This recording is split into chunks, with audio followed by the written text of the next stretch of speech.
Hello and welcome to another episode of Fermented Thoughts, where we're taking in a little bit of alcohol and bringing a lot of conversation. And today, we're taking a little bit of a trip. You can call it a journey, actually. The Midwest, specifically Montana. We're taking a journey to Montana, and we're going to be talking about her debut album, Lucky Girl Syndrome. See what I did there? See what I did there? Journey Brother, Montana. this guy stinks! Understand. Today's beverage of choice, we're going to be looking at a black-owned brand for Black History Month, of course, and we're looking at a black girl today for our album review for Fermented Thoughts. Might as well drink some Black Girl Magic. Black Girl Magic Riesling, to be exact. This is owned by the McBride sisters, as you can see on the bottle. Man, the drink really smells really gorgeous, but I'm telling you. I believe the bottle calls for honey and apricot and jasmine on the nose. I definitely smelled a slight hint of honey and the apricot. Jasmine I don't yet smell. That's maybe because my wine nose is as trained. I'm still kind of new to this wine stuff. The honey and apricot definitely smells, and it smells really good too. Hope you have your beverage with me, if you're of age, of course. Let's talk about this Journey Montana. Be myself. Where did the time go? It's slipping through my. It's really good. Apple and citrus on the tasting notes. Light finish, not a lot of tannins as well. The apple sits on my palate, but it's really good. Really smooth. I really enjoy that. So like I said before, this is a project from Journey Montana. She is raised out of Harlem, born in Los Angeles, if I'm not mistaken. She is an actress slash singer, I should add. This is my first time hearing of her in general. She played in All American on season 4. I tuned out of All American about a season or two ago. I forgot exactly when I stopped, but granted, she was on there, so that's where most people probably have heard of her. I wasn't one of those people, so I came in with a blank slate, not knowing who she was, no bias. I couldn't say that I didn't like her character on All American, so I'm not gonna like this project. No, none of that. Of course, I found this project through the R&B only page on Instagram, and I implore you, if you are a R&B fan, I think it's definitely worth following that page. They also have a YouTube page as well, where they do interviews and live performances. It's just a great way to find new music and just keep in touch with the new music. I'm not gonna get too much into the background right now of Journey Montana. She did previously release an EP called Stargirl. She was able to snag an Eric Bellinger collab, which is a really big deal because, you know, Eric B is one of them dudes solidified in the R&B game for sure. Overall, came out intrigued. I came out of this project really, okay, you got my ear. Now what more can you do? This project though definitely starts off strong with Wait. Man, as soon as that came on, I remember I first heard it and that came on with that soulful beat.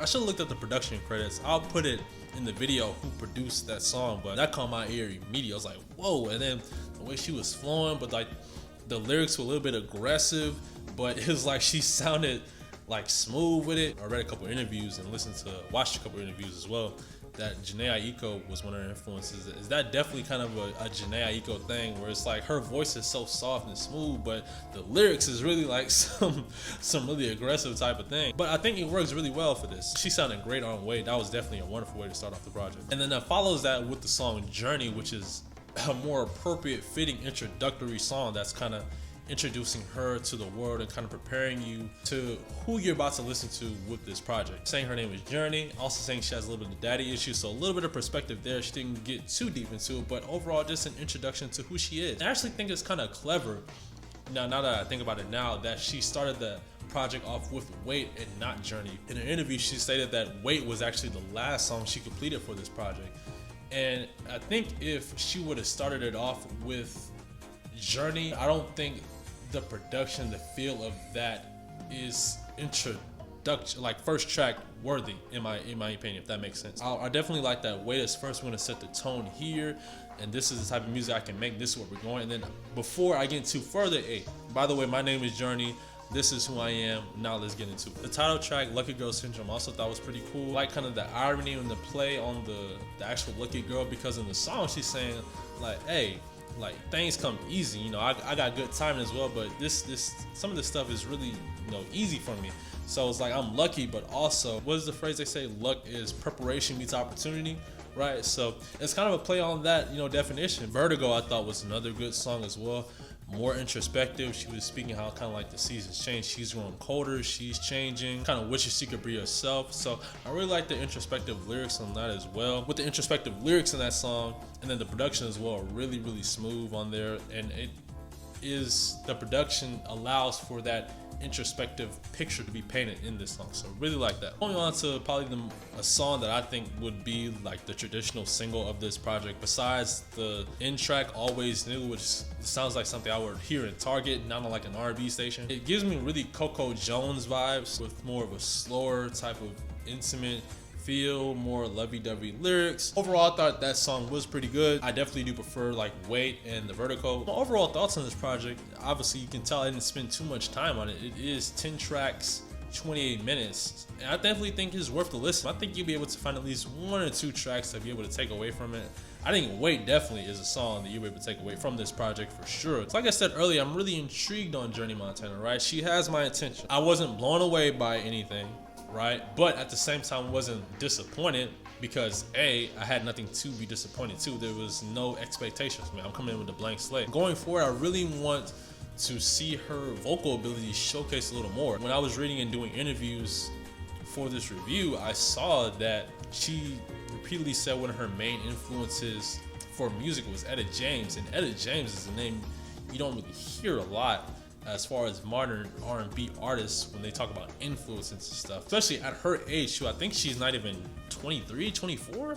So for her to be talking about Etta James as an influence, and then I also believe she says she sang some Whitney Houston songs growing up. She definitely knows her stuff. She knows her history. Let's see what you can do singing wise. Even though of course I'm not putting Whitney Houston expectations on her. You know how to sing, how to execute a track. I want to see that more, maybe a little bit more ballad songs.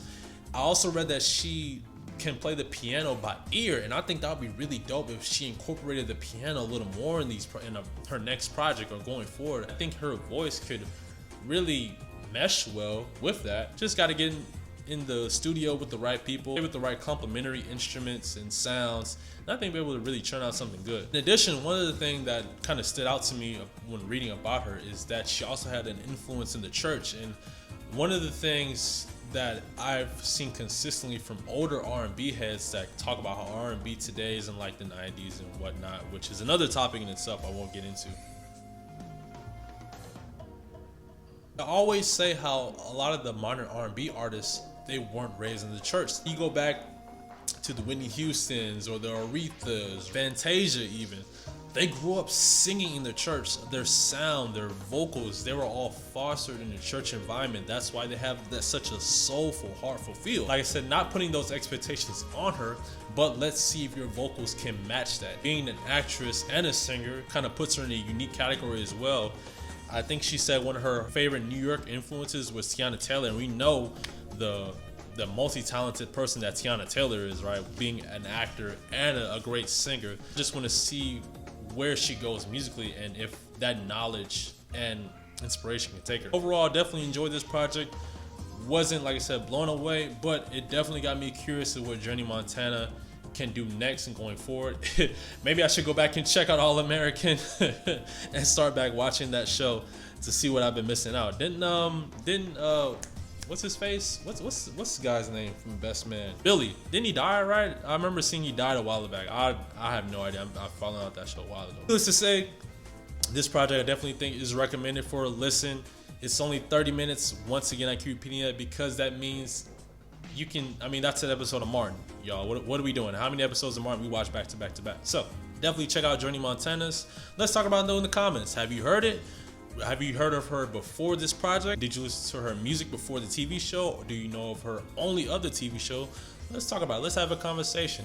What were your takeaways from this project? As always, stay hydrated, stay moisturized. I'm Lewis from Dark Grapes, and I'm out. Peace.